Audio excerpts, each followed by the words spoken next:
Hey everyone, let's make dragon chicken. इसके लिए chicken को कट कर लेंगे इनटू स्मॉल स्ट्रिप्स।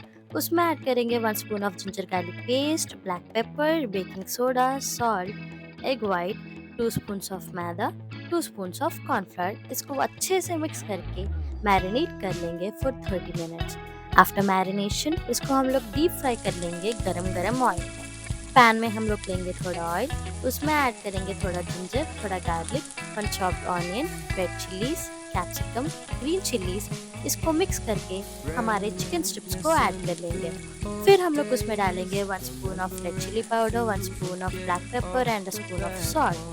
इसको बहुत अच्छे से मिक्स करके अभी हम लोग ऐड करेंगे 1 spoon of green chilli sauce, 1 cup of red chilli sauce, 1 cup of vinegar, 1 cup of soya sauce and spoon of ketchup. और लास्ट में हम लोग इसको गार्निश कर लेंगे with chilli flakes. For 10 on 10 recipe, so you must try it. Okay, bye bye.